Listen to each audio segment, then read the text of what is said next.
Inktober starts tomorrow. So, what I did, and I'm kind of pumped about this, is the fact that I took those words and I wrote a story because I am in spooky season and I want things that are going to be a little creepy and a little fun and all that good stuff, right? So, what I'm going to do is to tell this really kind of spooky story through each daily drawing, I guess. And so, I want you to follow along and then tell me how creepy it is.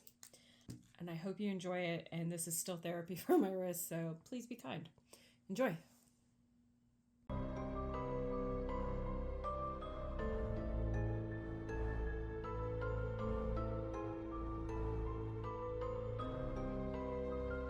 Ella, the ever-curious explorer, packs her backpack with essentials as she prepares to explore the Fright Fest Carnival. Abandoned for nearly 20 years, Ella wants to discover its deep, dark secrets.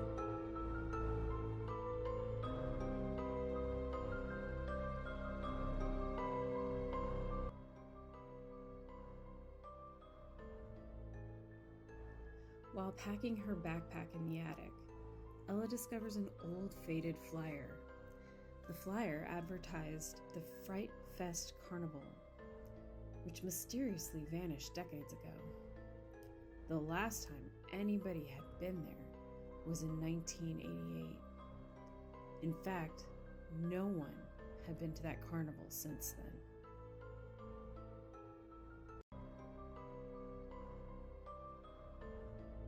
After the new highway was built, the Fright Fest Carnival was farther off the main road, so Ella will have to hike to get there. So she laces up her heavy boots and prepares to venture into the unknown to discover the secrets of the abandoned carnival.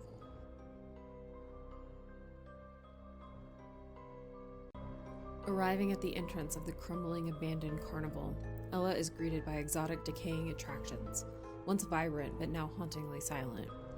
Rusted carnival games with bizarre, unsettling prizes that dangle from crooked hooks, their faded, painted eyes seeming to watch her every move. A hollow wind whistles through the forgotten booths, causing the tattered banners to flutter like whispers of the past. The skeletal remains of the Ferris wheel creak and groan, echoing like a forgotten lullaby. The air smells faintly of mildew and stale cotton candy, as though the remnants of joy still cling stubbornly to the ruins. As Ella ventures deeper, the faintest hum of a forgotten melody plays on the wind, as if the carnival itself is calling her, beckoning her to uncover its buried secrets. Using her binoculars, she peered through the dense fog, spotting the outline of a towering skeletal Ferris wheel. Its metal frame rose like a ghostly giant. Each motionless car hung like a forgotten memory suspended in time. As she adjusted the focus, the jagged spokes became clearer, resembling the ribs of an ancient, slumbering beast. A faint shudder ran down her spine as the wheel creaked and groaned, as if it's watching her just as closely as she watches it. Ella trekked through the overgrown paths of the carnival, the tangled weeds clawing at her legs. Abandoned food stalls sagged beneath their faded signs, advertising long-forgotten delights like candied apples and popcorn, now just memories left to decay. Broken rides loomed like skeletal remains, their rusted metal casting distorted shadows under the darkening sky. The clouds churned in hues of bruised purple and gray, swallowing what little light remained as a cold breeze swept through the deserted grounds. Every step Ella took felt heavier, the weight of the abandoned carnival pressed down on her, as though the place itself was quietly observing her journey. Ella sifted through a pile of faded carnival flyers. Their brittle pages cracked under her touch. She stopped when she uncovered an old, worn passport. Its edges were frayed and the leather felt cold in her hands. As she carefully opened it, her breath caught. She saw a photo of an old man, his eyes hollow as if the life had long since drained from them. But what was most unsettling was the note tucked inside. Scribbled in jagged handwriting, it read, "You are lost to time." The words sent a chill crawling up her spine as if they were not just a message, but a warning. Ella hiked up the creaking wooden staircase of the funhouse, each step groaning under her weight in protest. The wallpaper adorned with faded, grinning clowns peeled off in brittle curls, in a place where laughter had long since turned to silence. She paused. She heard something, soft, almost imperceptible. A faint murmur of a voice, a whisper. Her breath caught in her throat. The sound drifted through the walls, impossible to trace. Not the wind, someone or something was near, and the funhouse seemed to breathe with it as though it was alive. The sun set unnaturally fast, plunging the carnival into sudden darkness. With only the final dying rays of sunlight casting long, sinister shadows that stretched and warped across the decaying rides, the grounds were swallowed by the inky blackness. As the gloom settled in, Ella's eyes caught a flicker of movement in the brush. Someone hiding, their silhouette barely visible amongst the decay. A chill ran through her as she realized that they were watching, lurking just beyond the reach of the dying light. The stranger moved through the abandoned carnival like a shadow, drifting as quietly as the encroaching night. His nomadic ways were evident compared to Ella's light, effortless footsteps. Their paths wound between the rusted rides and overgrown trails. His figure blended into the decay as though he was part of this abandoned place. While she watched from the darkness, his gaze fixed on Ella, as if waiting for a perfect moment to strike. A sense of dread crept over Ella, and this was no ordinary wanderer. He was a shadow in human form, and she could feel it in her bones. He wasn't just passing through, he was here for her. Ella pulled out a snack from her backpack. As she sat beside a rusty popcorn stand, her fingers trembled slightly as she opened it. Each crunch felt unnervingly loud in the heavy silence. Her eyes flickered to the shadows, nervously expecting something, or someone, to emerge from the darkness at any moment. The stillness pressed down on her. A faint growl made her heart skip a beat. She froze, heart pounding, only to realize it was just her stomach grumbling, unsettled and empty. She let out a shaky breath, but the silence made her acutely aware of just how alone she was. The carnival felt remote, as if it had been severed from the rest of the world. The wind whispered through the empty stalls, making the distance to safety feel endless. Ella needed to call for help. With shaking hands, she pulled out her phone, her last connection to anything familiar. She tapped the screen, hoping for some sort of life. The words, "no signal," stared back at her, cold and unyielding. Her heart sank as she lowered the phone. This suspended pocket of forgotten nightmares wrapped around her like a vice. The world beyond might as well not exist, leaving her trapped in this desolate place, utterly alone. Ella looked out towards the horizon, hoping for some sign of escape. But instead of open skies, an impenetrable wall of fog rolled in, thick and suffocating. It wrapped around the grounds like a claustrophobic embrace, cutting her off from the world. She scanned the mist for any movement, and her heart sank further with each second of silence. Then, in the shadows beneath the tilt-a-whirl, barely discernible in the haze, the stranger's silhouette faded into view. He was everywhere, lurking in every shadow, hidden in every corner. No matter where she looked, he was there. What could he possibly want? Ella roamed the deserted midway, her footsteps the only sound in the quiet. She ran back towards the entrance. She passed broken-down rides and empty snack stalls, joyful signs now faded and forgotten. Broken glass was scattered around the base of the Zoltar fortune-telling machine. Her skin prickled, and a cold shiver ran through her as if darkness itself was aware of her. Though nothing moved, the feeling of being watched clung to her, growing with each step, until it was almost unbearable. It had to be the stranger. Ella flipped open the Lost Carnivals of the World guidebook, skimming the familiar pages when something caught her eye. A section she hadn't noticed before: deaths at the dunk tank. Her eyes widened as she skimmed the short, ominous description. The dunk tank, long abandoned, became infamous after a series of unexplained deaths. Witnesses spoke of carnies vanishing in the water, never to resurface. As the crowd cheered, unaware of the horror unfolding before them, the details eerily mirrored the crumbling carnival around her. She glanced around, half expecting to see the dark, murky outline of the tank waiting for her. Ella ran, her breath ragged and her heart pounding. Her foot caught on a broken sign, sending her sprawling into the dirt. Pain shot through her as her hands scraped the rough ground and her clothes now grungy and torn. She scrambled to her feet, panic surging through her body. She had to get away from the stranger. He wasn't real. He was dead. A ghost haunting her every step.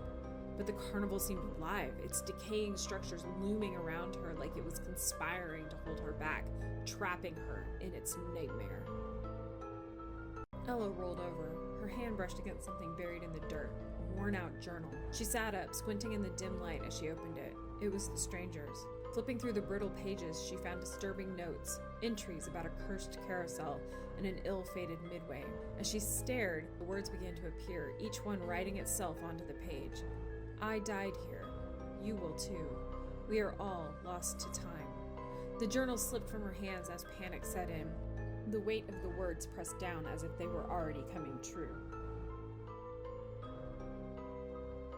Despite the growing sense of dread gnawing at her, Ella closed her eyes, trying to steady her racing heart. But the moment her lids shut, an unseen force tugged at her, pulling her deeper into the heart of the mystery. Her mind conjured an image, a car, driving exceptionally fast down an empty road.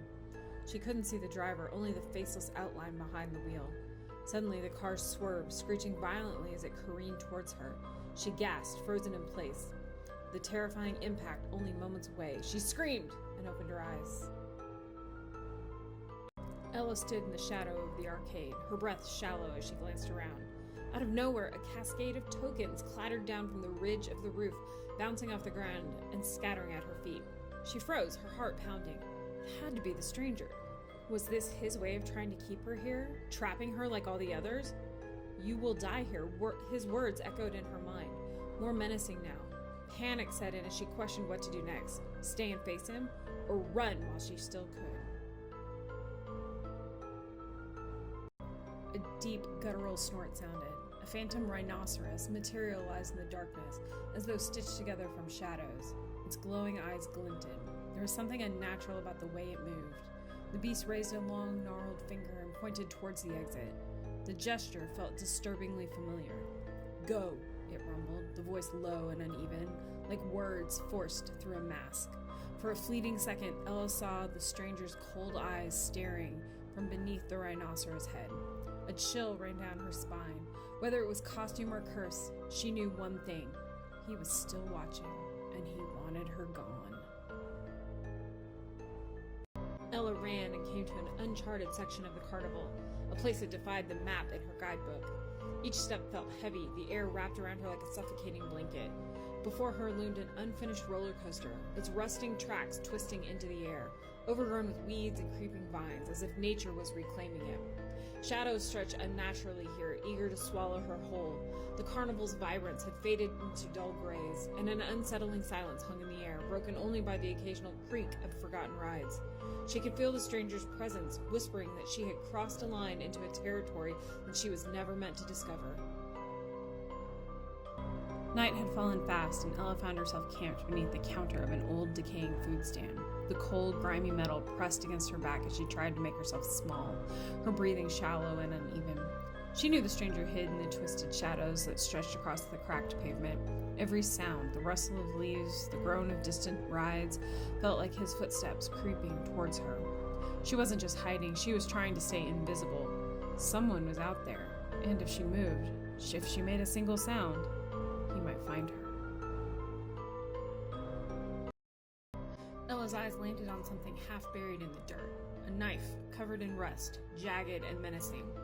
She hesitated but picked it up. The tarnished blade felt sharp and dangerous in her trembling hands. Who could it have belonged to? The more she stared at it, the more it felt familiar. And then it hit her. This was the stranger's knife. She had seen him grip it as he lurked in the shadows. Her pulse quickened. He was still after her. This knife was a message, left for her to find. And now that it was in her hand, she knew he wouldn't stop until he took it back. And this time, she might not be able to escape. The stranger watched as Ella hesitated beneath the crumbling sign that read Expedition End. A twisted smile crept across his face. She didn't know it yet. This wasn't just a carnival attraction. It's where her journey would stop, where her fear would finally consume her. Each step she took drew her deeper into his web. He could feel her unease, the way she sensed him lurking. But she was already too far in. He had been guiding her here all along. This was the place where she would realize that there was no escape. Ella moved cautiously, her senses on high alert. She saw something strange, a figure, still and tall, standing in the middle of the path. It was a scarecrow, dressed in tattered rags, its head a burlap sack with hollow, empty eyes stitched crudely in place. but something felt wrong. The scarecrow hadn't been there before. She was sure of it. The wind picked up, and for a moment the figure swayed unnaturally, almost as if it were breathing. Panic clawed at her insides. She couldn't tell, but she felt the eyes on her again. His eyes. The scarecrow wasn't just part of the scenery. It was part of his game. Ella lifted her camera to capture the carnival's decaying facade, but through the lens, the scene twisted. The stranger's figure appeared, distorted and shifting, watching her. She lowered the camera and saw just the empty, silent carnival. She raised it again, and there he was, his warped face closer to the viewfinder. Each time she lowered the camera, he vanished. Then she realized the camera wasn't showing the present. It was showing the inevitable. He was coming for her. Ella ran along the road, only to find it engulfed in a thick, swirling mist that seemed to breathe. There, at the very edge of the haze, stood the stranger, like a shadow carved from fog. His eyes glinted and she was rooted in place. The mist swallowed everything, erasing her escape route. She understood. There was no going back. The road had disappeared, and she knew this was it, her journey's end, and he was there to ensure it. Each step towards her was silent, each breath she took sharper, as she realized there was nowhere left to run. A jumbo clown's head loomed above Ella, its hollow eyes staring down as if tracking her every move. With a hiss, like a distant laughter, it tilted forward, a shower of dust spilling from its gaping mouth. She froze, watching in horror as it picked up speed, dropping closer, its twisted grin widening in mock delight. The head plunged downward, and Ella stumbled back, but couldn't avoid its crushing weight. Those empty eyes bore into her as it crashed to the ground, the sound echoing like a final, sinister laugh. The stranger gripped Ella's ankle, dragging her limp form deeper into the decaying heart of the carnival. She tried to twist her head, catching fleeting glimpses of broken-down rides and tattered tents passing by. She tried to scream, but nothing came out. He moved silently with unsettling ease, navigating each crumbling path and rusted corner like a predator taking its prey to a prepared grave. His gaze roamed over the shadows, searching, navigating, seeking the perfect spot for her final rest. From somewhere deep within the carnival's ruins, a ghostly violin began to play. Its haunting melody drifted through the thick, stale air. Each note was slow and mournful, like a funeral dirge, echoing in time with Ella's helpless slide across the ground. The stranger's steps matched the violin's haunting rhythm as he dragged her further into some dark destination. The melody grew louder, twisting around them, filling her ears as they moved deeper into the shadows, deeper into the heart of the carnival, a place where the music would never end. In the center of the abandoned carnival's forgotten grounds, half buried beneath the tangled weeds and debris, stood a weathered gravestone. The faded inscription read, "Fright Fest Carnival. Here lies Ella, the last stop before dark." The wind stirred, sending a chill through the carnival grounds as they fell silent, paying respects to its newest resident. Shadows lengthened across Ella's name, stretching over the new landmark like grasping hands, sealing her fate beneath a carnival that would never leave its dead behind. This was the end of the road. There was no escape, not in life, nor in memory.